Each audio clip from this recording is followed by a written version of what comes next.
Abu Nawas masuk neraka gara-gara kambing tersesat. Pada suatu hari, ketika Abu Nawas sedang berada di kebun, ia melihat ada seekor kambing yang tersesat. Untuk memastikan bahwa kambing tersebut tidak ada pemiliknya, kepalanya tengok ke kanan dan kiri melihat ke segala penjuru arah. Tidak ada siapa-siapa, lebih baik aku bawa pulang saja, pikir Abu Nawas. Tanpa membuang-buang waktu, ia segera membawa pulang kambing tersebut. Kemudian kambing itu disembelih dan dibikin menjadi hidangan yang lezat. Ketika ia ingin menyantapnya, tiba-tiba terdengar suara pintu rumahnya diketuk. Abu Nawas pun lalu bangkit dan membukakan pintu. Ternyata tamu yang datang adalah Tuan Hamid. "Kebetulan sekali kau datang, aku barusan membuat hidangan sop kambing. Mari makanlah bersamaku," ajak Abu Nawas. Tentu saja ajakan Abu Nawas ini disambut gembira oleh Tuan Hamid. Setelah mereka selesai makan, Tuan Hamid bertanya kepada Abu Nawas, "Perasaan kau tidak memelihara kambing, dari mana kau mendapatkannya?"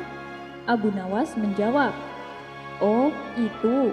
Tadi pagi waktu aku di kebun, aku menemukan kambing tersesat. Daripada diambil orang, lebih baik aku bawa pulang saja." Tuan Hamid kembali bertanya, "Kamu yakin tidak ada pemiliknya?" Abu Nawas menjawab, "Tentu saja yakin. Sebelum aku membawanya pulang, aku periksa dulu. Di sekelilingnya ternyata tidak ada seorang pun yang kulihat." Mendengar itu, Tuan Hamid masih merasa khawatir. "Tapi Abu Nawas, bagaimana bila nanti di akhirat kelak Tuhan bertanya tentang perbuatanmu ini?" tanya Tuan Hamid. "Akan aku katakan bahwa aku tidak makan daging kambing," jawab Abu Nawas. "Tapi kenyataannya kamu memakan kambing itu, bukan? Bagaimana bila kambing yang kau makan ternyata ada pemiliknya dan kambing tersebut dihidupkan kembali untuk menjadi saksi?" tanya Tuan Hamid. "Itu malah bagus. Bila ia hidup kembali, aku akan mengembalikannya kepada pemiliknya. Maka selesailah perkara," ujar Abu Nawas. Spontan Tuan Hamid tertawa terpingkal-pingkal mendengarnya. Beberapa hari kemudian, terdengar kabar ada seorang penggembala kehilangan satu ekor kambingnya. Kabar tersebut pun lalu oleh Tuan Hamid segera disampaikan kepada Abu Nawas. "Tuh kan, apa aku bilang, kambing tempo hari yang kau masak ternyata ada pemiliknya," kata Tuan Hamid memberitahu. "Ah, itu soal mudah, kau tinggal bayar saja kambingnya," balas Abu Nawas. "Loh, kenapa harus aku yang bertanggung jawab? Kamu kan yang menyembelih dan memasaknya," ujar Tuan Hamid. "Iya benar, tapi kita berdua sama-sama memakannya, bukan? Kalau aku sampai dimasukkan ke dalam neraka karena perbuatan ini, aku juga akan mengajakmu turut serta. Jadi kita berdua sama-sama masuk neraka," timpal Abu Nawas. "Dasar sialan kamu Abu Nawas," gerutu Tuan Hamid. Akhirnya Tuan Hamid pun menemui gembala untuk membayar kambing sebagai ganti ruginya. Kisah selanjutnya. Pada suatu hari, tanpa alasan yang jelas, Abu Nawas ditangkap dan dibawa ke istana. Setelah dihadapkan kepada Baginda Raja, ia pun langsung menjebloskan ke dalam penjara. Namun baru beberapa hari ditahan, tiba-tiba Abu Nawas dilepaskan kembali. Hal ini membuat Abu Nawas merasa heran. Ia pun memberanikan diri bertanya kepada Baginda Raja, "Ampun Paduka yang mulia, sebenarnya apa salah saya? Kenapa saya tiba-tiba dipenjara dan kemudian dibebaskan?" tanya Abu Nawas. "Kamu tidak suka saya bebaskan? Kalau begitu nanti saya akan masukkan kamu lagi ke penjara," tukas Baginda Raja. "Ampun Paduka yang mulia, tentu saja saya tak ingin dipenjara. Saya hanya ingin tahu kenapa saya diperlakukan seperti ini. Apa kesalahan saya? Tanya Abu Nawas kembali. Sudahlah, kamu pulang saja sebelum saya berubah pikiran, balas Baginda Raja. Karena takut akan kembali ditahan, Abu Nawas langsung meninggalkan kerajaan.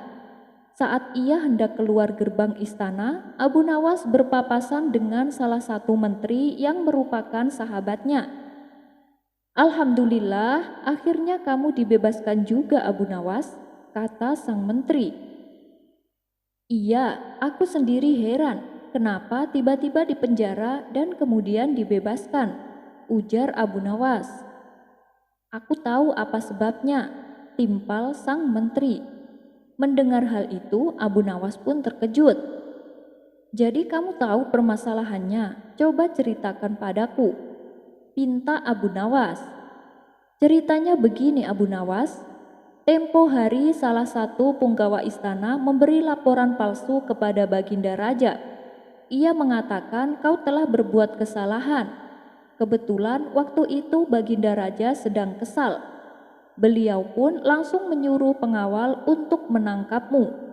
Beliau juga langsung menghukum kamu tanpa memberimu kesempatan untuk membela diri. Melihat hal itu, aku tidak tinggal diam Abu Nawas. Kamu kan sahabatku. Kemudian pada keesokan harinya aku memberikan bukti bahwa kamu tidak bersalah dan semua tuduhan punggawa istana kepadamu adalah fitnah belaka. Begitu Baginda Raja mengetahuinya, beliau segera membebaskanmu dan menghukum punggawa istana tersebut, tutur sang menteri yang juga sahabat Abu Nawas. Oh, jadi aku korban salah tangkap. Harusnya Paduka minta maaf padaku, timpal Abu Nawas. Biarkan saja Abu Nawas, mungkin Paduka Raja malu mengakuinya. Yang penting kamu sudah bebas, sahut sang menteri. Ya sudahlah, terima kasih ya sudah menolongku, kata Abu Nawas. Ia pun kemudian melanjutkan perjalanannya pulang ke rumahnya. Sejak peristiwa itu, Abu Nawas sudah tak mau lagi datang ke istana. Kemudian Baginda Raja mulai merasakan kehilangan sosok Abu Nawas, di mana Abu Nawas ini selalu menghiburnya di setiap waktu. Ia pun lantas menyuruh beberapa pengawal untuk mengundang Abu Nawas datang ke istana. Akan tetapi Abu Nawas menolak undangan tersebut. Hari berikutnya Baginda Raja kembali memerintahkan pengawal untuk mengundang Abu Nawas. Lagi-lagi Abu Nawas masih tidak mau datang. Begitu juga dengan hari-hari selanjutnya. Mungkin Abu Nawas masih marah padaku. Sebaiknya aku sendiri yang datang ke sana, pikir Baginda Raja. Pada saat itu juga Baginda Raja langsung pergi menuju rumah Abu Nawas. Setibanya di sana, Baginda Raja melihat Abu Nawas tengah asyik main bersama anak-anak kecil. Wahai Abu Nawas, kesinilah, bagaimana kabarmu? Sapa Baginda Raja. Abu Nawas pun berjalan menghampiri Baginda Raja. Saya baik-baik saja Paduka, jawab Abu Nawas. Kamu kenapa tak mau datang ke istana, malah memilih bermain sama anak-anak kecil? Tanya Baginda Raja. Jangan salah Paduka, dengan bermain bersama anak-anak, saya justru mendapatkan pelajaran berharga, balas Abu Nawas. Mendengar hal itu, Baginda Raja pun heran. Bagaimana mungkin Abu Nawas? Coba beritahu aku, pinta Baginda Raja. Paduka mungkin belum tahu bahwa anak kecil mempunyai 3 sifat yang jarang dimiliki oleh orang dewasa, apalagi oleh seorang penguasa, jelas Abu Nawas. Oh ya, apa itu? Tanya Baginda Raja bertambah penasaran. Pertama, jika dia tidak tahu, dia tidak malu untuk bertanya.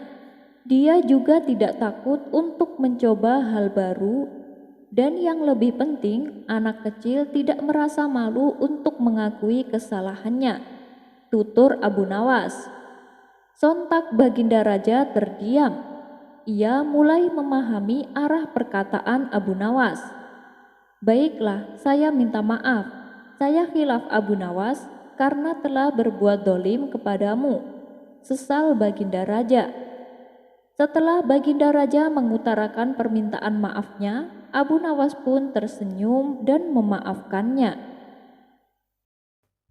Keledai paling tampan. Suatu hari, Baginda Raja mengundang Abu Nawas untuk datang ke istananya. Ia ingin kembali menguji kecerdasan Abu Nawas dengan memberinya tugas yang cukup sulit. Wahai Abu Nawas, aku ada tantangan untukmu. Kalau kau bisa mengerjakannya, aku akan memberimu hadiah.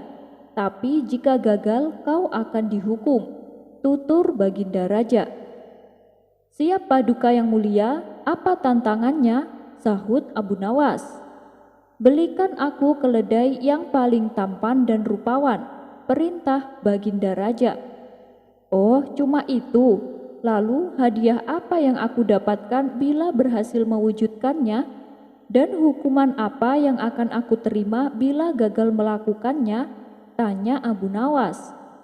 Bila berhasil, keledainya aku berikan untukmu. Tapi bila gagal, kau harus memandikan kuda-kuda istana selama 1 bulan. Bagaimana Abu Nawas? Terang Baginda Raja. Tapi saya tidak punya uang Paduka, karena keledai tampan harganya sangat mahal, ujar Abu Nawas. Berapa uang yang kau butuhkan? Tanya Baginda Raja. 1000 dinar saya rasa cukup Paduka, jawab Abu Nawas. Maka setelah Baginda Raja memberikan uangnya, Abu Nawas segera pergi ke pasar untuk mencari keledai yang paling tampan. Namun saat di tengah perjalanan, terbesit ide konyol di benak Abu Nawas. Bukannya melanjutkan perjalanan, ia malah memilih pulang ke rumahnya. Kemudian Abu Nawas mengambil keledai miliknya dan dibawanya ke istana. Melihat keledainya jelek dan kurus, Baginda Raja menjadi emosi. Hei Abu Nawas, yang saya minta keledai tampan dan rupawan. Mengapa kau bawa keledai ini? Tanya Baginda Raja. Dengan entengnya Abu Nawas menjawab.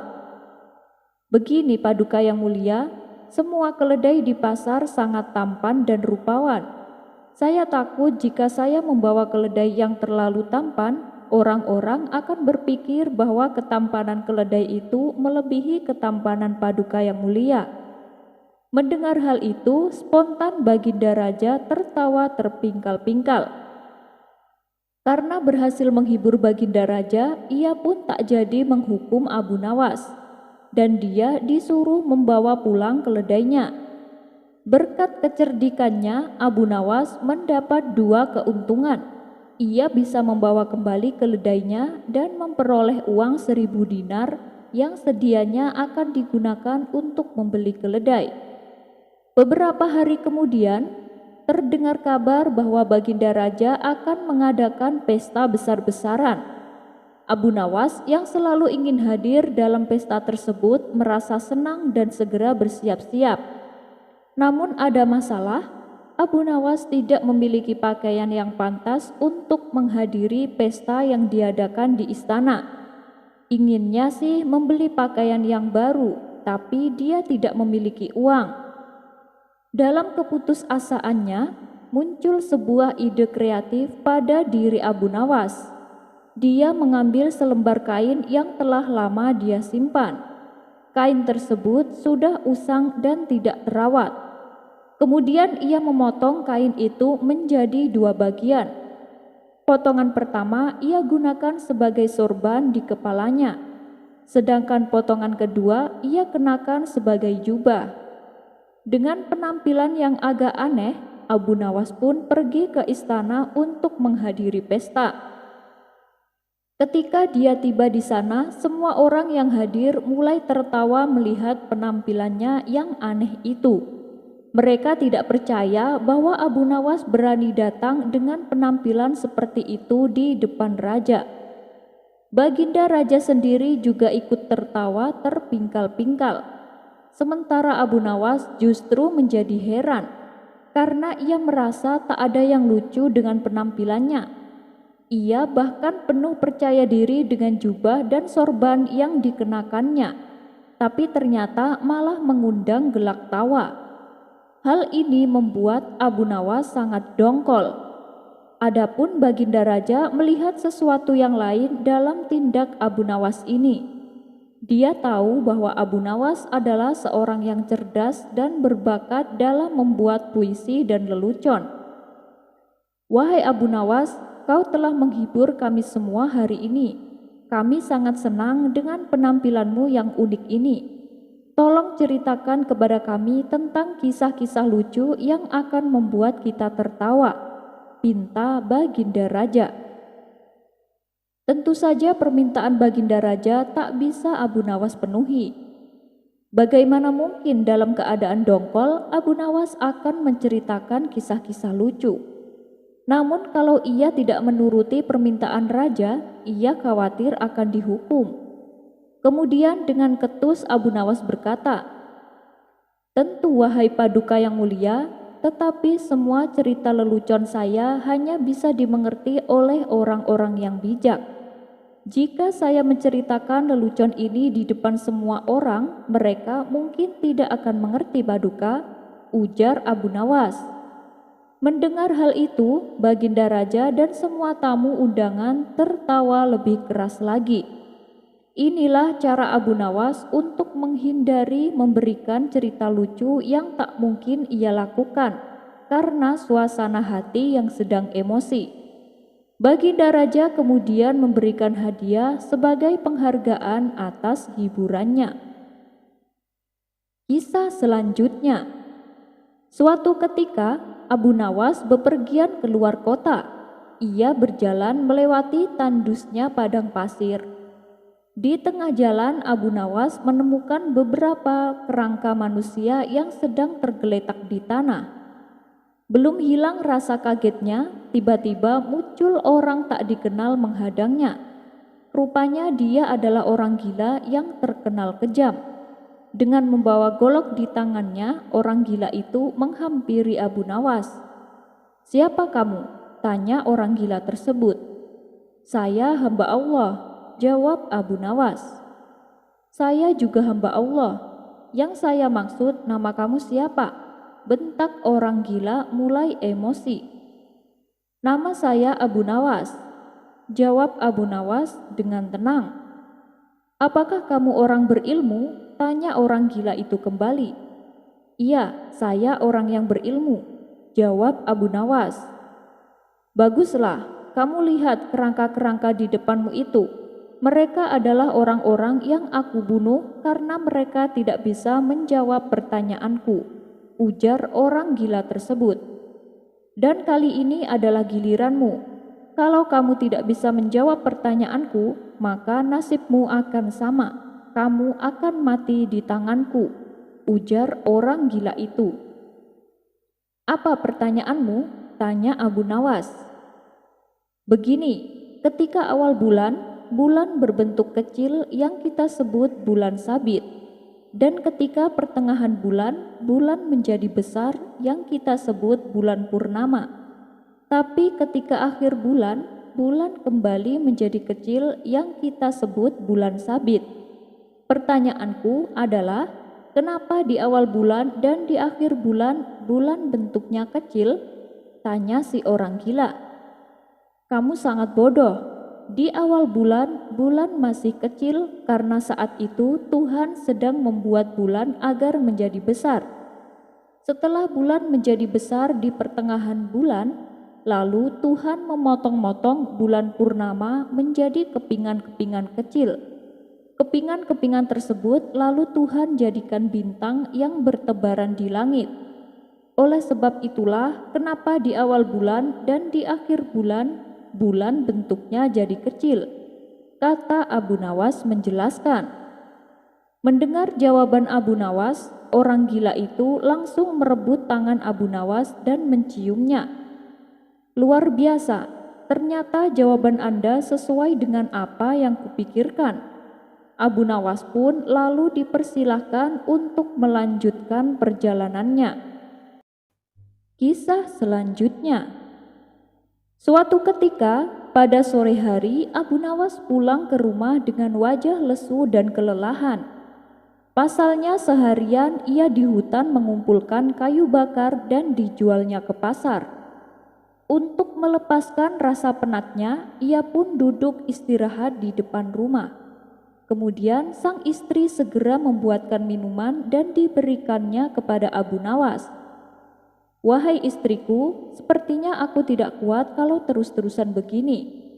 Tiap hari memikul kayu dari hutan sampai pasar, sedangkan usiaku sudah beranjak tua. Belikanlah aku seekor keledai untuk meringankan pekerjaanku. Dia akan membantuku memikul kayu dan aku jadi lebih giat bekerja," kata Abu Nawas membuka percakapan. "Baik, saya akan memberikan uang untuk membeli keledai. Tapi ingat, kamu harus mengembalikannya," balas sang istri. "Saya janji, wahai istriku," sahut Abu Nawas. Sang istri lalu memberikan uang simpanannya kepada Abu Nawas. Esok paginya, Abu Nawas pun pergi ke pasar untuk membeli seekor keledai. Setelah mendapatkan keledai yang diinginkan, Abu Nawas langsung membawanya pulang. "Akhirnya pekerjaanku akan terasa ringan," kata Abu Nawas dalam hati. Ia pun membuat kandang untuk tempat tidur keledainya. Setelah waktu menjelang pagi, Abu Nawas bangun dari tidurnya. Ia mengawali hari dengan penuh ceria. Semua perbekalan yang akan dibawanya dipersiapkan dengan semangat. Tapi ketika ia hendak mengambil keledainya, Abu Nawas dibuatnya terkejut. Pasalnya keledai yang kemarin dibeli hilang dari kandangnya. Seketika Abu Nawas menjadi panik. Ia pun memberitahukan kepada istrinya. "Wahai istriku, keledai kita hilang," tutur Abu Nawas. "Apa? Hilang? Aku tidak mau tahu. Pokoknya uang pembelian keledai harus kamu kembalikan," balas sang istri. Mendengar perkataan istrinya, Abu Nawas malah semakin pusing. Lalu Abu Nawas berkeliling kampung dan menanyakan kepada orang-orang. "Apakah kalian melihat keledaiku?" tanya Abu Nawas.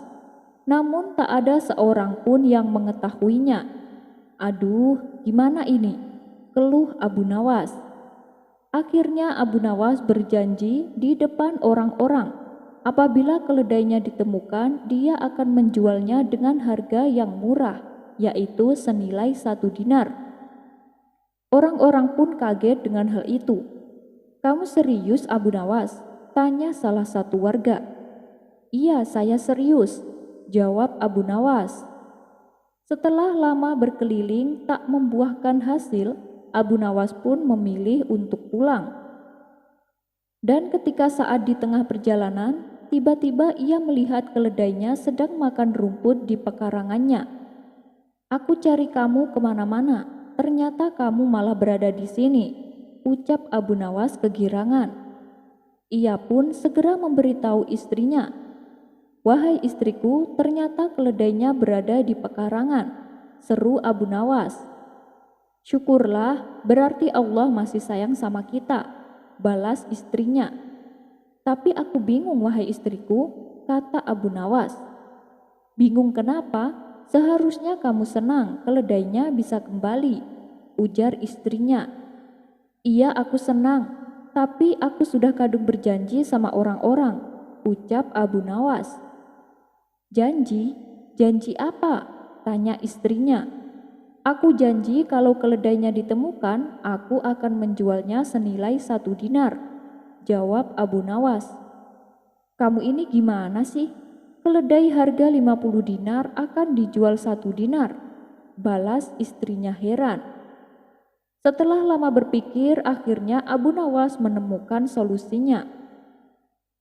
"Wahai istriku, jangan khawatir, aku tak mungkin mengingkari janjiku kepada orang-orang. Tapi aku punya solusi yang tepat," sahut Abu Nawas. Selanjutnya Abu Nawas membawa keledai tersebut di hadapan warga. "Keledaimu sudah ditemukan, Abu Nawas?" tanya salah satu warga. "Iya kawan, dan aku akan menepati janjiku. Aku akan menjual keledai ini dengan harga 1 dinar. Ayo, siapa yang mau membelinya?" ujar Abu Nawas. Spontan para warga langsung berebutan untuk mendapatkan keledai Abu Nawas. "Tunggu dulu kawan-kawan, saya belum selesai bicara," tukas Abu Nawas. "Kalian lihat sepatu keledai yang ada di punggungnya ini, harganya 100 dinar. Kalau kalian berminat membeli keledaiku, maka harus membeli juga sepatunya. Tidak boleh dipisah-pisah, karena saya menjualnya sepaket," kata Abu Nawas menjelaskan. "Itu sih sama saja bohong, Abu Nawas. Malah kamu dapat untung besar," jawab para warga. Mereka pun lalu membubarkan diri tak jadi membelinya. Akhirnya Abu Nawas bisa kembali memiliki keledainya. Cara unik Abu Nawas agar tidak KDRT. Ada sebuah kisah ajaib dari Abu Nawas dalam mendamaikan sebuah keluarga yang tadinya tiap hari cekcok dan dipenuhi KDRT menjadi keluarga yang harmonis. Simpel sekali caranya, tapi sangat manjur. Berikut kisah lengkapnya. Ada sebuah keluarga yang kerap kali terjadi pertengkaran. Istrinya merupakan wanita yang terkenal cerewetnya minta ampun. Ia selalu berkomentar untuk setiap hal yang ia temui, apalagi yang berkaitan dengan sang suami. Adapun sang suami adalah lelaki yang suka marah, dan tak jarang dari marahnya itu ia suka main tangan kepada istrinya. Karena tak tahan dengan kekerasan yang dialami, sang istri lalu mengadukannya kepada Abu Nawas. "Tuan Abu, tolong saya tuan. Suami saya sering marah-marah gak jelas tanpa alasan tuan," kata si wanita. "Memangnya apa yang dilakukan suamimu?" tanya Abu Nawas. "Itu yang jadi masalahnya tuan Abu. Setiap kali ia marah selalu saja menamparku tuan," jawab si wanita. "Lalu apa yang kau inginkan dari suamimu?" tanya Abu Nawas kembali. "Ya, aku ingin supaya suamiku gak suka main tangan tuan Abu," jawab si wanita.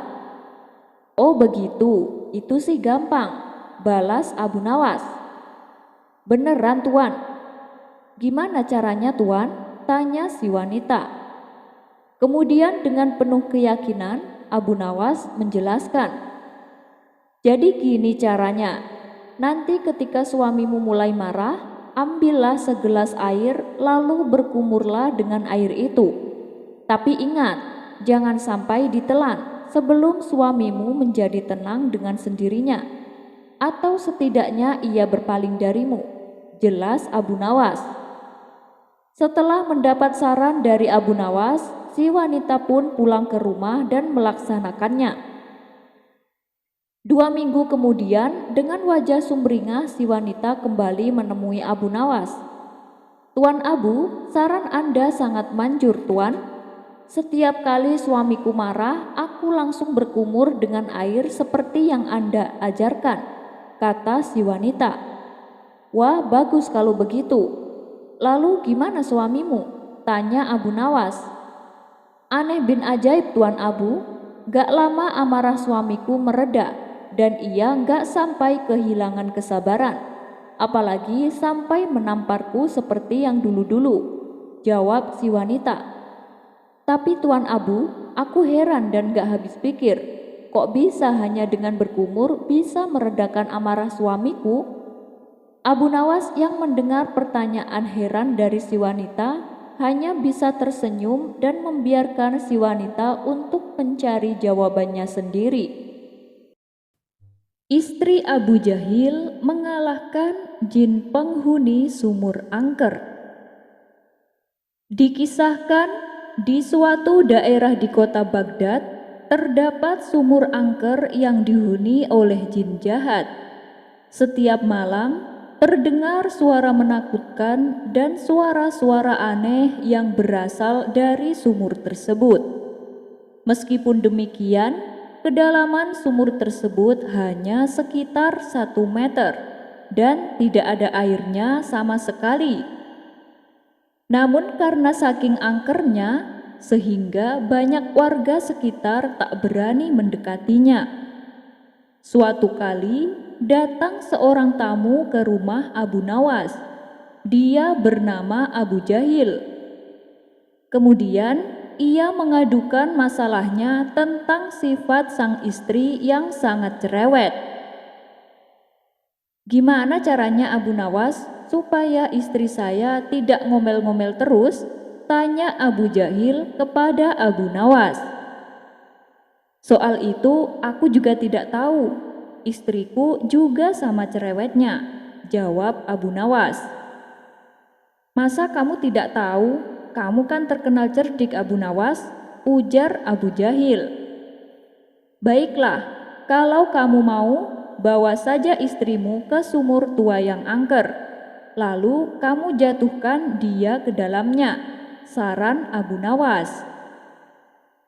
"Maksudmu sumur tua yang dihuni jin jahat itu? Bisa-bisa istriku malah mati tenggelam. Aku tidak mau Abu Nawas," tolak Abu Jahil. "Tenang, istrimu tidak akan tenggelam. Itu kan sumur kering, tidak ada airnya. Dan dalamnya juga cuma 1 meter, jelas Abu Nawas. "Tapi apa mungkin bisa berhasil?" tanya Abu Jahil ragu-ragu. "Saya sendiri juga belum tahu Abu Jahil, tapi setidaknya istrimu akan bertemu jin dan pasti dia akan ketakutan. Mungkin saja karena rasa takutnya itu, sifat cerewet istrimu akan hilang," balas Abu Nawas. "Baiklah, besok saya akan ajak istriku ke sana," timpal Abu Jahil. Singkat cerita, pergilah Abu Jahil dan istrinya menuju sumur angker yang dimaksud. Sesampainya di sana, Abu Jahil segera mendekati bibir sumur. "Wahai istriku, lihatlah di dalam sumur ada perhiasan emas," teriak Abu Jahil pura-pura kaget. Mendengar hal itu, sang istri tak sabar ingin ikut melihatnya. Setelah sang istri berdiri tepat di depan sumur, Abu Jahil langsung mendorongnya. Sang istri pun terjatuh ke dalam sumur. Bukannya berteriak ketakutan, sang istri malah ngomel terus-terusan tanpa henti. "Mana emasnya? Saya tidak melihatnya sama sekali," omel sang istri. Dan ketika jin penghuni sumur mencoba menakuti istri Abu Jahil, ia malah kena semprot omelannya. "Kamu pasti yang menyembunyikan emas itu kan? Cepat berikan padaku. Ayo cepat berikan," teriak istri Abu Jahil. Karena tak kunjung mendapatkan emas, sang istri terus saja mengomel. Tidak lama kemudian, muncul sosok bayangan hitam keluar dari sumur. Rupanya sosok itu adalah jin penghuni sumur tersebut. Jin itu lalu mendekati Abu Jahil dan berkata, "Cepat angkat istrimu dari tempatku. Aku tidak tahan mendengar omelannya," ancam jin tersebut. Dengan penuh ketakutan, Abu Jahil langsung mengangkat istrinya dari sumur angker itu.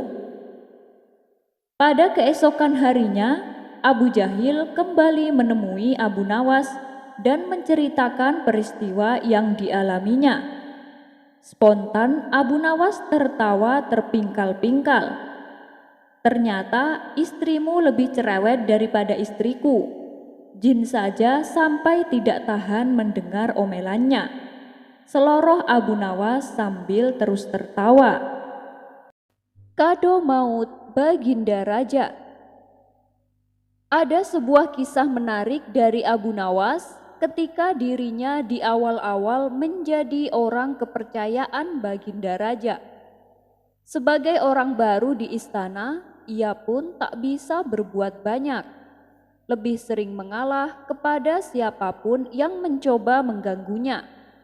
Diceritakan awal pekerjaan Abu Nawas adalah menjadi penjual minyak wangi yang setiap hari berkeliling pasar untuk menjajakan dagangannya. Abu Nawas terkenal di tengah masyarakat sebagai penjual minyak wangi yang lucu. Ia sering membuat lelucon yang membuat orang-orang merasa terhibur, terutama para pelanggannya. Ia banyak disukai orang karena pelayanannya yang baik dan juga kebaikan akhlak dan ketulusan hatinya. Suatu hari, Raja Harun ar-Rasyid mendengar kabar tentang ketenaran Abu Nawas dan kebetulan juga ia membutuhkan seseorang yang menemaninya untuk menghibur di sela-sela waktu sibuknya. Maka Baginda Raja pun memerintahkan pengawal pribadinya untuk mengundang Abu Nawas datang ke istana. "Pengawal, coba kau cari yang namanya Abu Nawas, bawa ke sini menghadapku." Maka dengan sigap pergilah pengawal itu untuk mencari Abu Nawas di pasar. Dan singkat cerita, Abu Nawas pun datang menghadap Baginda Raja. "Kamu yang namanya Abu Nawas, mulai hari ini dan seterusnya kamu gak usah jualan keliling di pasar. Kamu akan bekerja di istanaku, memberikan minuman untuk para tamuku. Setelah itu kamu duduk di sampingku dan menceritakan leluconmu untukku," titah Baginda Raja. "Baik Paduka yang mulia," jawab Abu Nawas dengan hati yang berbunga-bunga. Maka pulanglah Abu Nawas dan menceritakan kabar gembira kepada istrinya bahwa ia akan menjadi pelayan istana. Dan keesokan harinya Abu Nawas ke istana dengan mengenakan pakaian terbaiknya, memulai pekerjaannya membagikan minuman untuk tamu raja. Setelah itu ia duduk di samping Baginda Raja untuk menceritakan kisah-kisah leluconnya. Semua tamu undangan tertawa terbahak-bahak mendengar cerita Abu Nawas. Raja pun menjadi sangat terhibur. Dan ketika sudah menjelang sore, setelah menerima upah, maka Abu Nawas pulang ke rumahnya. Begitulah keadaan Abu Nawas untuk beberapa waktu yang cukup lama. Sampai suatu hari, sang pengawal pribadi Baginda Raja merasa cemburu akan kedekatan Abu Nawas dengan Baginda Raja. Seperti biasa, setelah Abu Nawas menjalankan tugasnya sebagai pelayan istana, maka pulanglah ia ke rumah. Dan ternyata pengawal tersebut mengikutinya. Kemudian ia berkata, "Abu Nawas, aku ini kan pengawal pribadi Baginda Raja sudah cukup lama. Aku hafal betul sikap Baginda Raja. Nah, tadi waktu kamu bicara dengan Baginda Raja, aku melihat ada gelagat Baginda Raja yang aneh. Sepertinya Baginda Raja sangat terganggu dengan bau mulutmu." Abu Nawas pun terkejut karena selama ini ia merasa tak punya bau mulut.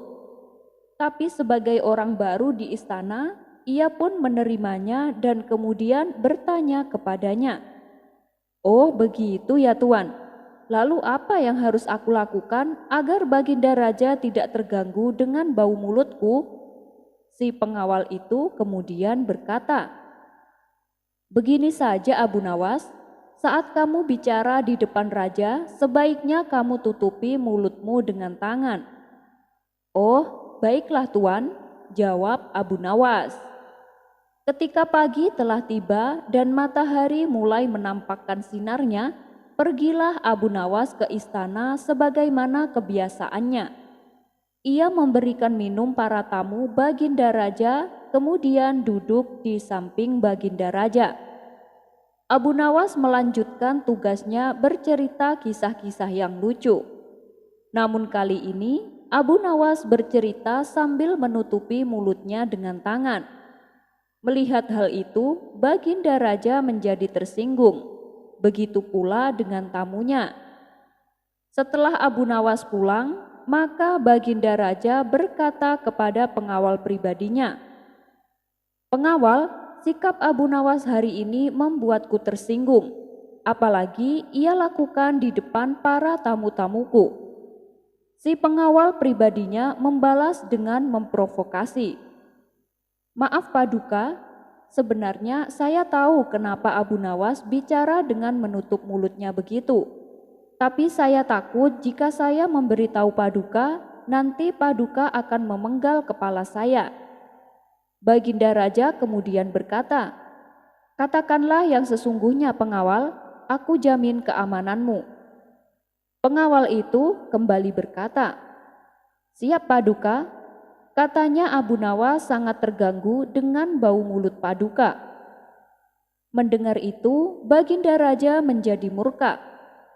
"Kurang ajar, dia berani menghinaku." Dan esok paginya, seperti biasa Abu Nawas datang ke istana untuk melakukan tugasnya. "Abu Nawas, hari ini kamu gak usah bercerita, ada tugas lain untukmu. Sekarang juga berikan kado hadiah ini ke rumah Tuan Ali," titah Baginda Raja. "Baik Paduka yang mulia," jawab Abu Nawas. Ia pun lalu meninggalkan istana untuk mengantarkan kado hadiah tersebut. Ternyata pengawal yang dengki kepada Abu Nawas diam-diam mengikutinya. "Abu Nawas, tunggu!" teriaknya sambil berlari mengejar Abu Nawas. "Kamu dapat tugas apa dari Baginda Raja?" tanya si pengawal. "Ini Tuan, saya disuruh mengantar kado hadiah ini ke rumah Tuan Ali," balas Abu Nawas. Aneh, padahal kemarin Baginda Raja murka dengan Abu Nawas. Kok sekarang Abu Nawas malah diberi kepercayaan untuk memberikan kado hadiah untuk Tuan Ali, pikir pengawal tersebut. "Sini Abu Nawas, biar aku saja yang mengantarnya. Untuk tugas seperti ini aku lebih berhak daripada kamu," kata si pengawal sambil merebut paksa kado hadiah tersebut. Abu Nawas berusaha mencegahnya, tapi apalah daya, ia tak bisa melawan seniornya. Kemudian dengan langkah mantap penuh percaya diri, si pengawal itu pergi ke rumah Tuan Ali untuk memberikan kado hadiahnya. Setelah kado tersebut diterima Tuan Ali membukanya dan melihat di dalamnya ada surat yang bertuliskan, "Siapa saja yang mengantarkan kado ini penggal kepalanya."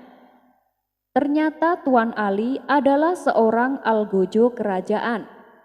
Maka tanpa basa-basi ditangkaplah pengawal tersebut dan dipenggal kepalanya. Hari berikutnya, Abu Nawas kembali datang ke istana untuk melakukan tugasnya. Baginda Raja pun kaget melihat Abu Nawas masih hidup. "Abu Nawas, aku ingin bertanya kepadamu," kata Baginda Raja. "Siap Paduka, silakan," jawab Abu Nawas. "Kenapa kamu kemarin bercerita dengan menutupi mulutmu pakai tangan?" tanya Baginda Raja. "Ampun Paduka yang mulia," kata pengawal pribadi Paduka, "Paduka sangat terganggu dengan bau mulut saya, dan saya disarankan untuk menutupi mulut saya dengan tangan saat saya bicara di depan Paduka," ujar Abu Nawas.